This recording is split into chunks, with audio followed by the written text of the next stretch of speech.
yapfuye. Yego. Icyo waba bashaka kuvuga nkaho ngaho ni igiki? Kamere abo bantu. Yego. Ni ukuvuga ngo icyo bavuga si ikindi ni uko igihe umuntu agihumeka abasha kwibonaho imirimo ya kamere, ndetse akakibonaho ibyo byaha nyine imirimo ya kamere akabyibonaho. Noneho igihe yapfuye rero amaze atagihumeka, ni ho bahuza n'ibyo ngibyo bavuga ngo kamere ipfa uko nyirayo. Ubundi si umuntu wo muri Kristo hajyamo kamere y'umuntu. Muri Kristo haba hajyamo kamere y'umuntu.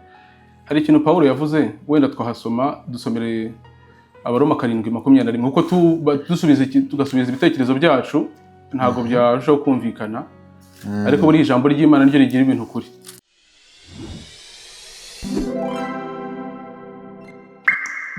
Bakunzi ba channel yanyu nziza mukunda Kristo muri twe TV, Imana ibahe umugisha cyane kubana natwe aho uherereye hose. Turabasuhuje, ndizera ko niba utarakora subscribe uyikore, kandi niba waranayikoze usharing ibiganiro ducishaho.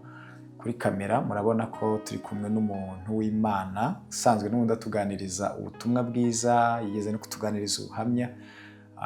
Karibu cyane Jean Paul. Murakoze cyane. Sohoza abadukurikiye.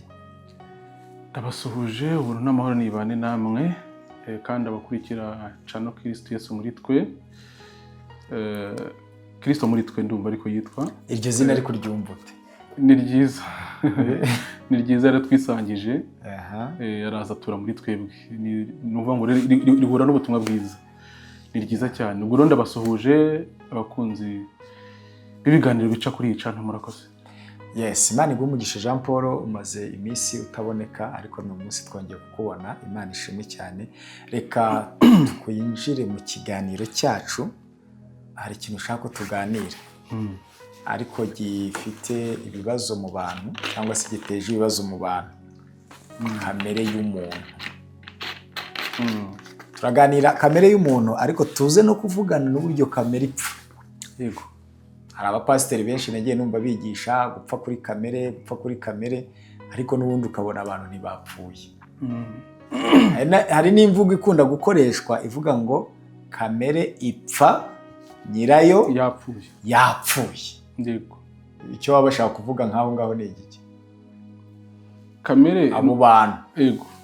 Ni ukuvuga ngo icyo bavuga si ikindi ni uko igihe umuntu agihumeka abasha kwibonaho imirimo ya kamere, ndetse akakibonaho ibyo byaha nyine imirimo ya kamere akabyibonaho. Noneho igihe yapfuye rero amaze atagihumeka, ni ho bahuza n'ibyo ngibyo bavuga ngo kamere ipfa uko nyirayo yapfuye. Ubwo rero igihe itagisohora ibyaha, yasinziriye, nibwo bavuga bari. Ariko nibaza banerekana ko umuntu ngo adashobora no guhinduka. Guhinduka gute uvuga? Kureka ibintu bibi runaka akora. Oya, Pawulo ari ikintu yaravuze ngo muyoborwe n'umwuka nibwo mutazakora ibyo kamere irarikira. Ni ukuvuga ngo umwuka, iyo umuntu amaze kwizera, umwuka w'Imana araza akatura muri we. Ni ukuvuga ngo uwo mwuka rero uhora uhanganye n'iyo kamere, ariko ntabwo kamere ishobora kuganza umwuka w'Imana. None kamere ubwayo ni iki ubundi? Iyo abantu bumva ngo kamere ni iki? Kamere si ikindi, ituye mu mubiri, kandi ahanini buriya abantu ntabwo bajya banamenya impamvu inabakoresha n'ibyaha, bakabibonaho imirimo ya kamere, ariko ntabwo baba bazi inkomoko yayo. Ndibwira ko wenda turabyinjira muzi, wenda tubivugeho turebe se iva he, kuko ntabwo wamenya uvuga ngo abantu basobanukirwa se igukoresha ibiki, ubundi yaturutse he. Imana ibona ite? Imana ibona ute umuntu wa kamere? Umuntu wa kamere Imana imubona gute? Wowe ubiziho iki? Ni ayahe makuru wadusangiza ukuntu umuntu abonwa n'Imana muri kamere ye? Murakoze. Ni ukuvuga ngo kuwizeye, wenda turaza kugenda tunabisoma mu byanditswe, wenda nuko turabyinjiramo. Kuwizeye kamere ku Mana ibona nk'ibambwe. N'ibyanditswe bitubwira, wenda turaza kugira tubisome. Ndashaka wa wundi muntu uwo ari we wese. Uwo ari we wese muri rusange. Yego. Wa muntu wo muri Adamu. Utari wo muri Kristo. uwo nyine abarwa nk'umunyabyaha nyine byumvikana niyo imuyobora. Kuko ntabwo nibaza ubundi si umuntu wo muri Kristo hajyamo kamere y'umuntu. Muri Kristo haba hajyamo kamere y'umuntu. Hari ikintu Pawulo yavuze wenda twahasoma dusomere Abaroma 7:21 kuko tugasubiza ibitekerezo byacu ntabwo byarushaho kumvikana ariko buri ijambo ry'Imana ryo rigira ibintu kuri. Abaroma 7:21 14. Abaroma 7:14 haravuga ngo tuzi yuko amategeko ari ay'umwuka. Yego. Ariko njyewe ndi uwa kamere. Yego. Ndetse naguriwe gutegekwa n'ibyaha. Umeze? Yego. Sinzi ibyo nkora. Kuko ibyo nshaka atari byo nkora. Ahubwo ibyo nanga akaba ari byo nkora. Ariko ubwo nkora ibyo ndashaka nemera ko amategeko ari meza. Nushaka kurekera aho ngaho. Ngo tuzi yuko amategeko ari ay'umwuka ariko njyewe ndi wiki? Uwa kamere. Kandi Pawulo yarakijijwe. Kuki se Pawulo avuze ngo ndi uwa kamere kandi yarakijijwe? Aho wahibaza. Si ikibazo se? Ni ikibazo. Kuko amategeko ni ay'umwuka ariko njye ari kwivuga njye ndi uwa kamere. Kandi Pawulo yarakijijwe. Bivuze ngo hari naho yakomeje hepfo aravuga ngo ariko ubwo ikora ibyo adashaka ngo sinjye etse masome etse gatoya.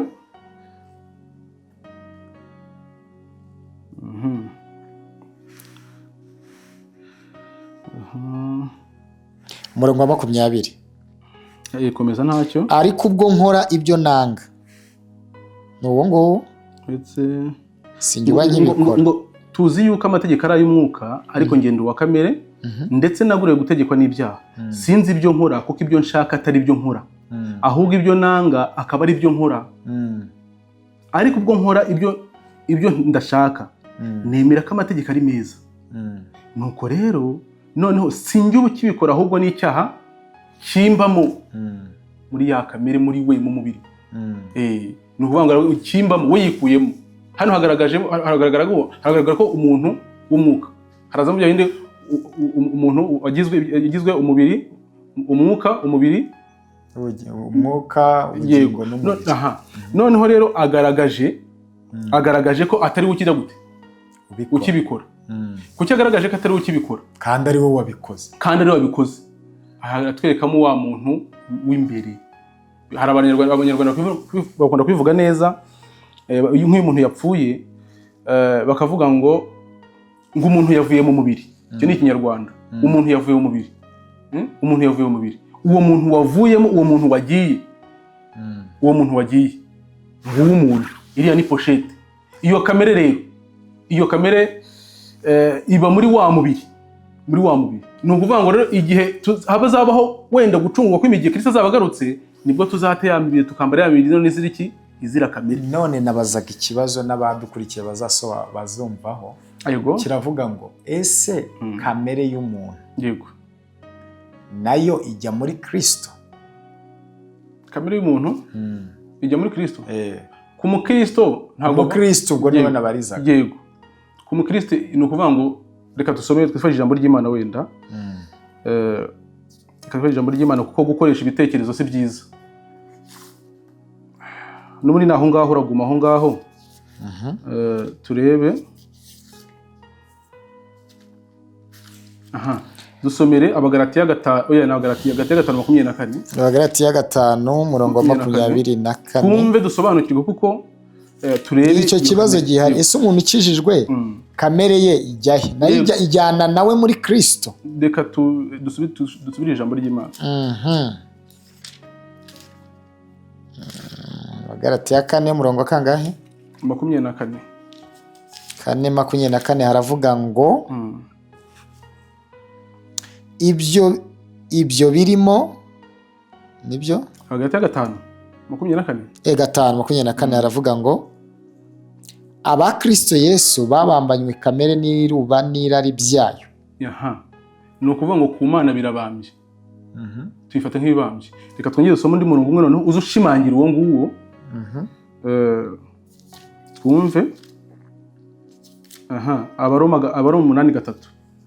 Abaroma igice cya 8 umurongo wa 3. Noneho turaza kureba tumara kubona aho turaza kureba noneho turi aho twayigabaniye ni hehe. tuze no kwinjira aho ngaho. Igice cya 8:3 turavuga ngo kuko ibyo amategeko yananiwe gukora kubw'intege nke za kamere yacu, Yego. Imana bisohoje ubwo yatumaga umwana wayo afite ishusho ya kamere y'ibyaha kuba igitambo cy'ibyaha, icira ibyaha bya kamere ho iteka. Aho ngaho turemeranywa ko ibyo amategeko yananiwe gukora kubw'intege za kamere yacu, Imana yabisohoje. Yabisohoje bivuze ngo kamere yacu ni nyantege nkeya. Bivuze ngo noneho Imana ijya kubisohoza kuko twe iyo kamere idashobotse, niyo mpamvu nyine twanatsindishirijwe mu buryo bwose. Ni ukuvuga ngo Imana ijya kubisohoza yabisohoje muri Kristo. Wenda bamwe ntabwo basobanukira ijambo gusohoza rye, byo niyo turarivugaho, kuko kamere yacu ntabwo yari ishoboye. Ni ukuvuga ngo Imana uburyo yabisohoje muri Kristo. Yabisohoje muri Kristo ubwo yatumaga ngo umwana wayo yemera kugira gute kuza gukiranuka muri za ngeso, muri ya kamere itabasha gutunganira Imana. Nibyo Yesu yagize gute, nibyo Yesu yashoboye, yasohoje. Noneho yemera kubikora mu cyimbo cyacu, twebwe noneho tukemera ibyo yakoze, ariko nuko kamere yacu itarigize gute, itari ishobotse. Ikibazo cyanjye kiracyari cyakindi. Yego. Umuntu wavutse ubwa kabiri wakijijwe, kamere ye nayo ijyana nawe muri Kristo. Yarapfuye, yarabambwe. Ntibaho. Nagisubije. Tuyifata nk'ibambwe. Iyo kamere ubwo ntibaho. Aka kanya wenda aka kanya nakubaza nawe ikibazo, nenda kubaza ikibazo, ni byiza. Ni ukuvuga ngo nta murimo wa kamere wibonaho. Njyewe mwibonaho. Urakoze cyane. Ni ukuvuga ngo rero kuba wibonaho, ni ukuvuga ngo suko iyo kamere we itabambwe. Icyo ukwiye kuyifata nk'ibambwe, nkaho iyo kamere itakugenga cyangwa udateze kuzira ibyayo. Muyandi magambo niko navuga. Abantu basobanure neza. Yego, nta kibazo ndahavuga. Udateze. Sinzi iyo tutari kumvamo wenda. Ariko nta cyo tuhavugeho, tuhavimuzi kugira ngo wenda n'abadukurikiye bazasobanukirwe. Ni ukuvuga ngo nawe urambwiye uti ndabikora. Sibyo? Urambwiye uti ndabikora, byikora. Ese nakubaza nanjye dusangira ijambo. Biva hehe? Biva muri kamere yanjye nyine. Urakoze cyane. Niba muri kamere yawe rero bivuze ngo urayifite. Sibyo? Yego. Nimba uyifite rero, ariko noneho mu kwizera ibyo Kristo yakoze kubw'ibyaha by'iyo kamere, bifatwa nk'ibyaha gute, byabambwe. Byose bikorwa mu kwizera. Ni ukuvuga ngo birabambwe. Birabambwe. Ikintu kibambwe rero ni ukuvuga ngo cyabambwe bivuga ngo ntabwo kikugira gute, ntabwo kikutwaza igitugu nk'ikintu kizakugira, nk'ikintu kizakurimbuza. Ni ukuvuga ngo iyo kamere yawe nawe, ibyaha bya kamere byose Yesu yarakwishingiye. Yemera kugira gute, yemera kuzira n'ibyo ngibyo. Nta cyawe yasize, mu yandi magambo niko navuga. Ni ukuvuga ngo yemera akomatanya ibyawe byose, afata ipaki yose irimo ibyo byaha byawe, yemera kugira gute, yemera kubyishyiraho. Ibyaha byo muri iyo kamere sahandi, ni iyo kamere uvuze, yemera kugira gute. None se ko kamere yabambwe, kuki abantu nyine tukibonaho ibyaha byayo kandi bambwe? Urakoze cyane. Cyangwa se yarabambwe. Murakoze. Ikibazo nacyo gitera urujijo abantu bakaciraho n'iteka, ati uko nakijwe nkaba nkibona gutya, mudakijwe koko. Murakoze. Hari n'abavuga bati iyo ukijijwe nta byaha wongera kwibonaho, birangiye ibyaha ubiretse burundu. Ni ukuvuga ngo byose ni ikibazo cy'imyumvire. Ni ikibazo cy'imyumvire kuko iyo urebye, kuko aka kanya bo bazi ko igihe umuntu, kugira ngo umuntu abone ijuru, ari uko azaba hatongeye kugira gute, atongeye kugaragaza umurimo wa kamere. Ariko mu by'ukuri ni ya mitekerereze ipfuye. Ni ukuvuga ngo aka kanya kuko hari naho watubwiye ngo ijambo ry'Imana rivuga ngo muyoborwe n'umwuka nibwo mutazakora ibyo kamere irarikira. None ko abantu babikora bayoborwa n'umwuka. Ubwo ni ikindi kibazo. Reka manze nsubize cya mbere, icyo kiza ni icya kabiri. Nawe reka birahura. Reka manze mvuge ku cya mbere. Reka manze mvuge ku cya mbere kugira ngo turusheho, kugira ngo abantu bazasobanukirwe ko byose ntabwo twabisubiza rimwe. Ni ukuvuga ngo kuyoborwa n'umwuka, kavuga ko mpere ku cyonyine wari wese umaze, ndagaruka no kuri cya kintu. Yego. Kudakora ibintu kamere irarikira, uri umukristo cyangwa se uri icyaremwe gishya. Yego. Ni ukuvuga ngo aho ngaho ni ukuvuga ngo kudagikora ntago iyo nzira nta n'agakiza kabamo. niko nanavuga. Iyo nzira n'agakiza kabamo ubwo nabarije ngewe umuntu wakijijwe. Ndi kubariza wakijijwe. Warumbaje ariko ngo babandi baje bavuga ngo nyine ubwo barakijijwe rega bazi ko bakijijwe kandi nabo niko babyemera. Ariko ntago bakijijwe. Ntago mzi kundo barabizi ko bakijijwe ariko badakijijwe. Ni ukuvuga ngo nigeze kukubwira yuko iyo umuntu amaze kwizera umwuka w'Imana uza muri we. Yego, umwuka wera. Umwuka wera ni ukuvuga ngo ni umuyobozi. Ni umuyobozi. Ni ukuvuga ngo rero niwe utuyobora kugira ngo tudatana. Si uko kamere idahari ngo itere imigeri, irahari. Ariko umwuka hari kugira ngo agire gute? Ayobore babana b'Imana batagira gute, badakomeza kumvira kamere, bakayoborwa na kamere. Ariko si uko kamere itashaka kugira ngo nayo igire gute, nayo itere imigeri. Ariko umwuka w'Imana, umwuka w'Imana ahari kugira ngo ayobore abizera mu kuri kose. Ayobora abizera mu kuri kose. Icyo cyane se kivuga ngo ngo muyorwe n'umwuka nibwo mutazakora. Nibwo mutazakora. Ibyo kamere irariki. Si uko batabikora. Neze ntibabikora. None se ababikora bayoborwa n'umwuka. Nakubwiye abana b'Imana ariko. Nawe nibo bazarega n'abandi ndi kubaza. Navuze abana b'Imana. Ku bana b'Imana bafite undi muntu bagenga. Aka kanya kandi uwo nguwo bagenga atuma badakora ibyo kamere. Ni Kristo mwitwe ntago dutwarwa n'ibyaha. Yego. Ari nayo mpamvu wenda bamwe bakunda kuvuga ngo abizera ubutumwa bwiza bw'ubuntu bw'Imana ngo wenda ngo babwira kugira ngo bikorere ibyo bishakiye, ariko umuntu wakira umwuka w'Imana agira n'umwuka umugarura. Nubwo hari ibyo ashobora kwibonaho kuko aracyambaye umubiri wa kamere, ariko ntabwo bimuganza. Yego. Okay. None Imana yo ubwayo muri rusange ni gute ibona umuntu wo muri Adamu? Shire mu mayange cyangwa se muri make. Ni ukuvuga ngo umuntu wa kamere mu yandi magambo. Umuntu wa kamere. Ni ukuvuga ngo uburyo Imana imubona si ukundi. Imana ukuntu imubona uretse ahubwo ikibazo nuko we yibona.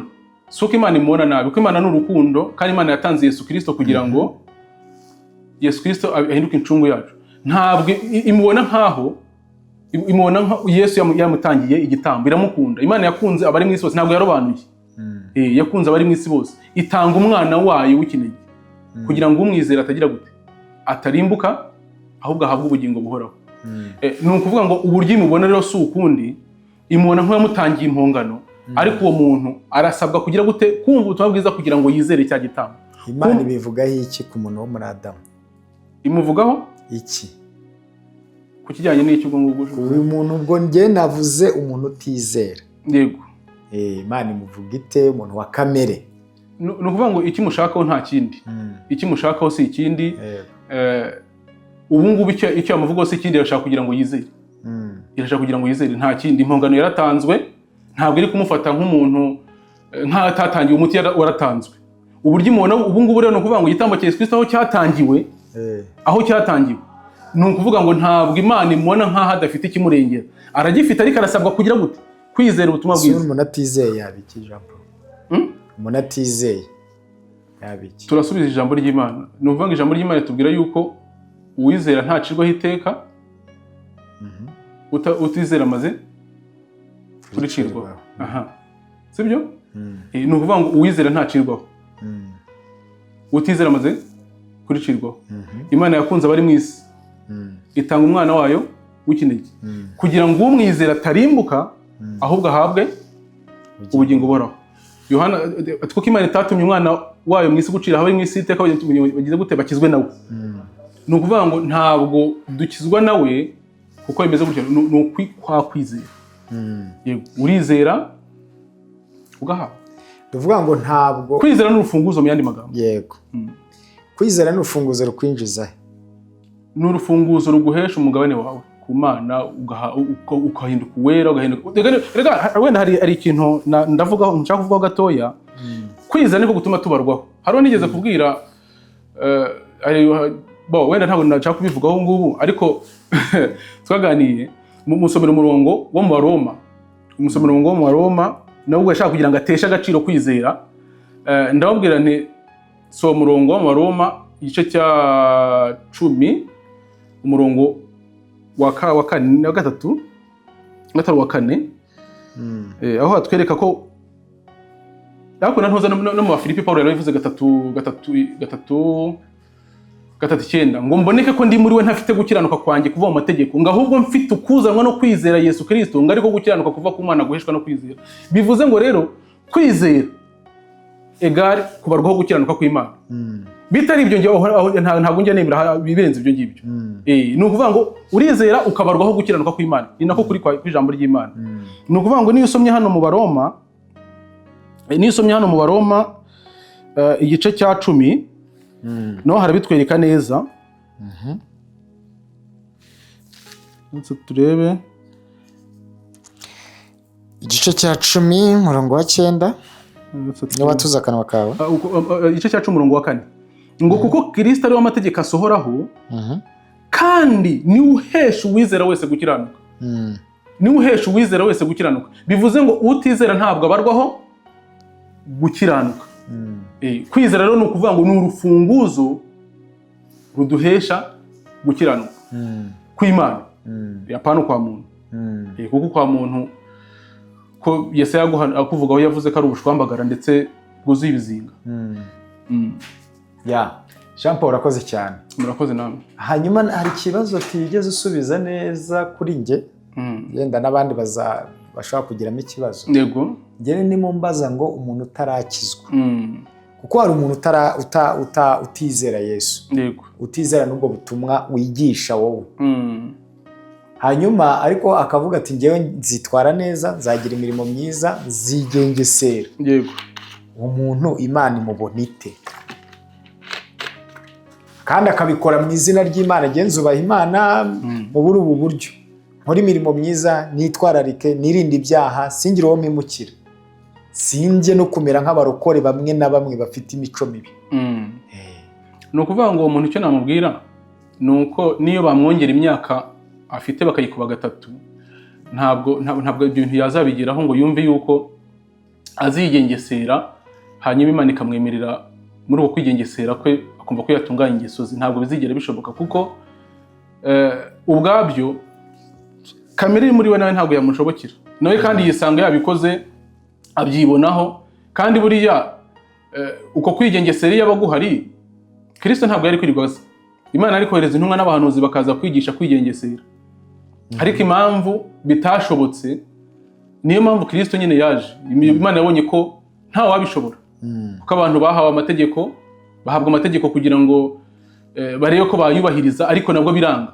Ariko nabwo ntabwo bamenye intego y'Imana mu gutanga amategeko. Bari batanye inzira bumva ko Imana yabahaye amategeko. Ariko hari umugabo muri Bibiliya Imana yashimye ngo yari azi kwitwararika cyane. Yobu. Ariko buri hari ikintu kibaho mu kwitwa ariko tubona nabo baratambaga ibitambo. Tubona batanga ibitambo na Yobu yarabitanga agatambira n'abana be. Ubwo rero ntabwo atambira abana bawe nawe ukitambira mu by'ukuri ngo wujuje. Ariko nka Korneliyo ngo yari umuntu w'ingeso nziza ugira ubuntu witwararika byatari. Wenda ibyo tuzabiganiraho. Ariko ni ukuvuga ngo icyo navuga ni kimwe, nta muntu ushobora kuza hano ngahamye yuko neza yakwitwararika ibyo bintu akagira gute, ibyo bintu akabishobora. Wenda atubwira ati nafatiye urugero kuri Korneliyo ibyo bintu nagira gute, ibyo ndabishobora. Azaza hano bitubwire. Ari abantu ariko baba bashimwa na karitsiye n'abaturanyi n'ababyeyi ngo bitwa abangeso nziza. Buriya rero ikibazo ni kimwe. Kwitwararika inyuma no mu mutima biratandukanye. Imana rero ntabwo ireba inyuma, ireba imbere. Bivuze ngo ushobora gushimwa n'abantu inyuma ariko imbere uri mubi. Niyo mpamvu ijambo ry'Imana tubwira yuko icyogeje mu maso y'abantu ngo ku Mana kiba cyanduye. Bivuze ngo rero ntabwo kumva ngo abantu baragushima uri inyangamugayo, ari ibyo by'inyangamugayo zazajya mu ijuru. Zazabona ijuru zibikesha nabyizera ko zizajyayo. Niyo bapfuye abantu batanga ubuhamya, umuntu ari uyu yafashaga imfubyi, yitaga ku muryango we, yagiraga gutya, ijuru ngo yarari kwireka kabisa. Ni ukuvuga ngo ariko nibyo bavuga hari umurongo urimo abantu mu Baroma igice cya 3. Urabizi ko no kwirimba abantu baba bavuga ubuhamya bw'ubyiza umuntu yakoze, bakanabihamya ati kubera ukuntu yitwaraga agiye mu ijuru. Kandi abivuga ni abakristo. Ntabwo wajya mu ijuru bikesha kubahiriza amategeko. Icyo kirazira. N'ababivuga usanga avuga ngo usanga hari ibyo bishe, hari ibyo bangije.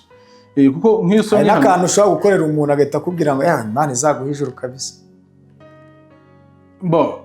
nyine ababivuza ni uko umuryarya. oya aba maramaje None se ategeka Imana ko itanga ijuru? nyine bari ryifuje kuba ati iki gihembo cyagikwiriye umuntu. Oya, nta muntu utegeka Imana ngo itange ijuru, ni ibyo mwifuriza nyine, ariko ni ukuvuga ngo ijuru nta handi rituruka, ni Kristo waritanze kandi turihabwa kubwo kwizera. Ni ukuvuga ngo rero uwahamye ko akavuga ko yaza kuza ingeso kuza amategeko akuza akaba yabona ijuru, icyo ni ikinyoma. Nk'iyo usomye hano mu Roma 3:19 hari amagambo avuga ngo tuzi yuko ibyo amategeko avuga byose abibwira abatwarwa nayo kugira ngo akanwa kose kazibwe, ngo kandi abari mu isi bose batsindwe n'urubanza imbere y'Imana. Ngo kuko imbere yayo ari nta muntu uzatsindishizwa n'imirimo itegetswe n'amategeko, kuko amategeko ari yamenyekanisha icyaha. Urumva intego y'amategeko ni ukumenyekanisha icyaha, ariko hano umurongo 19 tuvuga ngo ngayibwirwa abatwarwa nayo kugira akanwa kose kazibwe, bivuze ngo rero nta muntu warenga icyo gicyo. Ni ukuvuga ngo abari mu isi bose batsindwe n'urubanza. Urubanza rero nta muntu warusimbutse. Ntabwo wavuga ngo wubahirije amategeko ubwo urubanza waba urusimbutse, ariko nta muntu tubona wubahirije amategeko ngo aze hariya agiye hariya 100% avuga ati nayubahirije 100% rwose. Ntabwo tubona. Jean Paul, dusoza tugana ku musozo, nicyo wabwira abantu bizerera mu mirimo ko Imana izafata kwizera kwabo ikakongeraho imirimo yabo? Murakoze, wenda twifashe dusoze dusoma n'iri jambo.